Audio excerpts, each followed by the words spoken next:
perito criminal é um profissional especializado em análise científica e investigativa, desempenhando um papel fundamental no sistema de justiça e na resolução de crimes. Seu trabalho envolve coleta, preservação, exame e interpretação de provas físicas encontradas na cena do crime.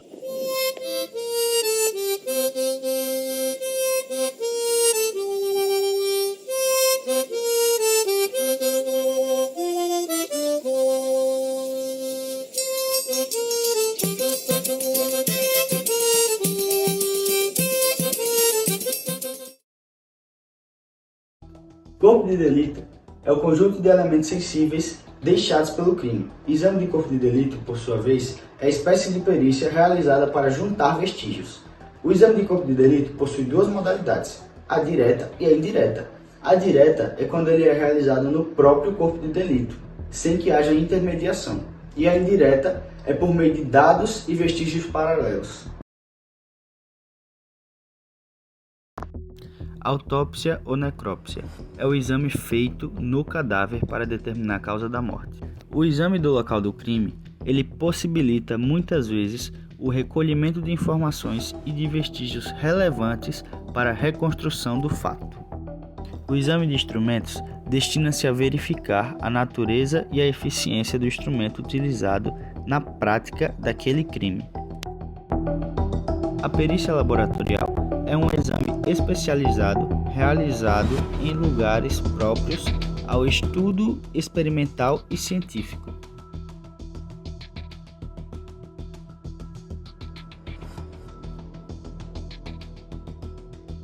O exame grafotécnico é o exame para determinar a autoria de escritos, que é feito por comparação de letras. A avaliação é o exame feito para atribuir valor às coisas destruídas ou que constituam produto do crime. A avaliação pode ser realizada de forma direta ou indireta, ocorrendo a primeira quando o perito analisa o próprio bem ou coisa que pretende avaliar, e a segunda quando, em virtude do desaparecimento do objeto da perícia, estima-se seu valor por meio de comparação com coisas similares. O interrogatório é o ato da persecução penal, onde o suposto acusado, na presença de seu advogado, esboça a sua versão dos fatos que lhe estão sendo imputados, exercendo, se quiser, a autodefesa. O interrogatório é um ato público, deve ser realizado a portas abertas. Excepcionalmente, a sigilação pode ser necessária, havendo risco de escândalo, inconveniente grave ou perturbação da ordem. Ele também é um ato personalíssimo, não pode ser realizado por interposta pessoa, nem a presença do advogado supra a ausência do réu. A doutrina subdivide a natureza jurídica do interrogatório em 4 vertentes. A primeira, o interrogatório como defesa. A segunda, o interrogatório como prova. A terceira, o interrogatório como prova e defesa. E a quarta, a defesa primordialmente e a prova subsidiariamente. O interrogatório, em regra, é realizado de forma oral, mas também há suas exceções para os surdos.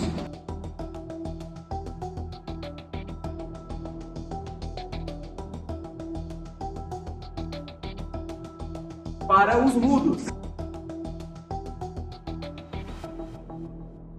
Para os surdos mudos.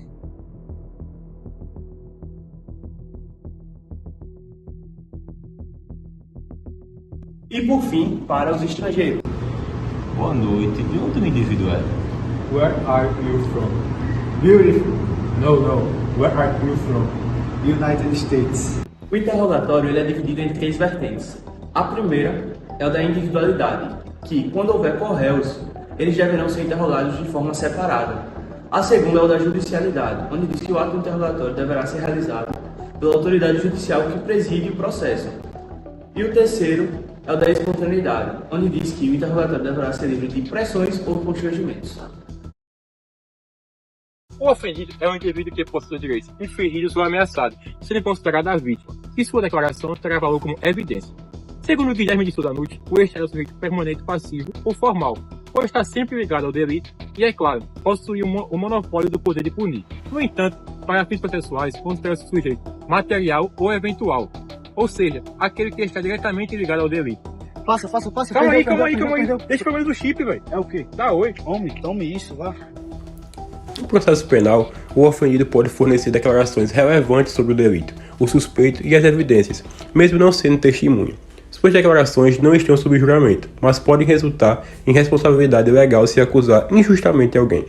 Ele não pode se recusar a falar, exceto se suas declarações o incriminarem ou temer represálias.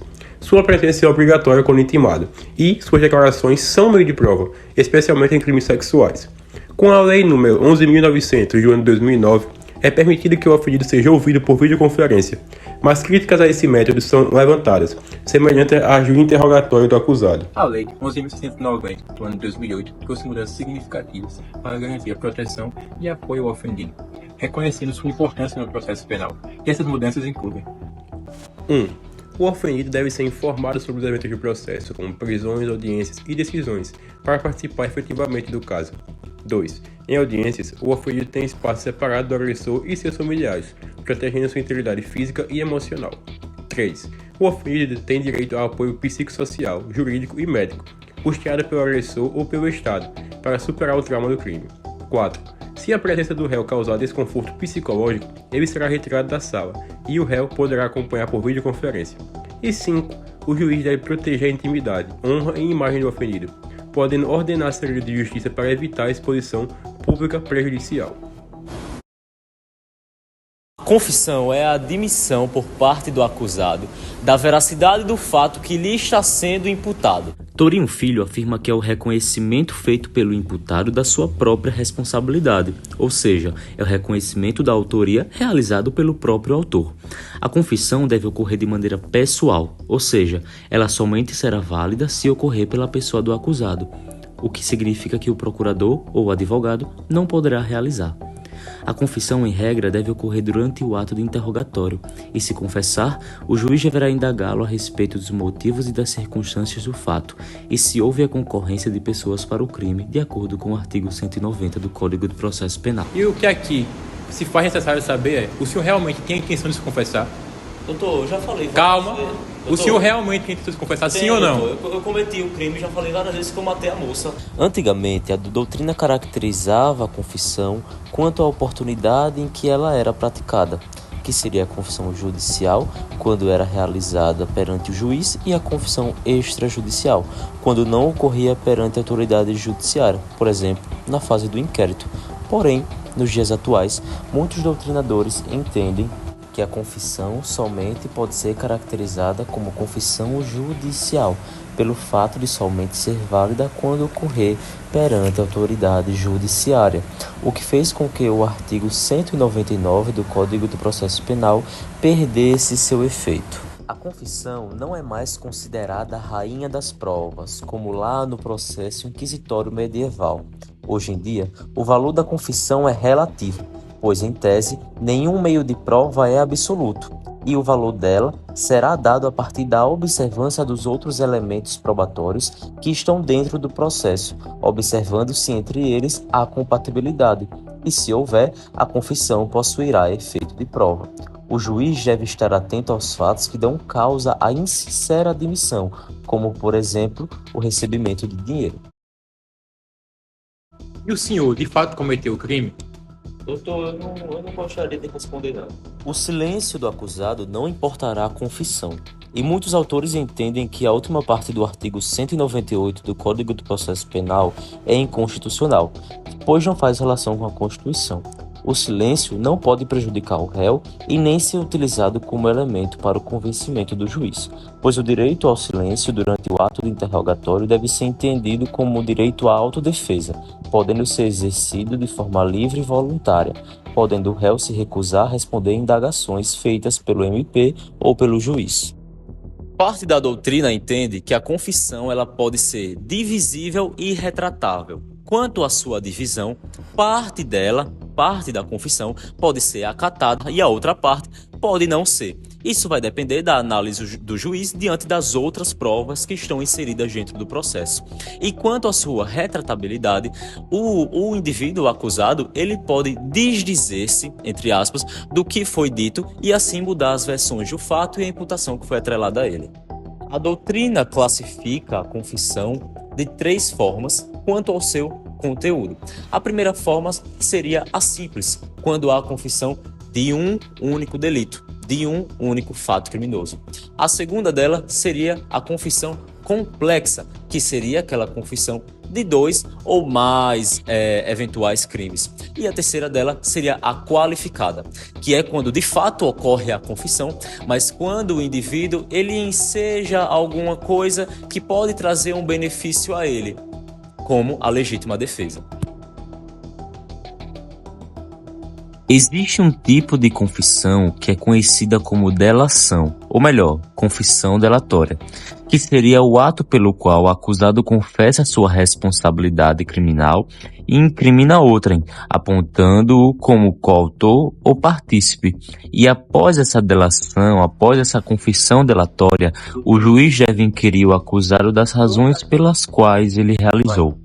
O Supremo Tribunal Federal admite que os corréus formulem perguntas, na pessoa dos seus advogados, aos demais acusados, como forma de garantir o contraditório em relação à possível delação.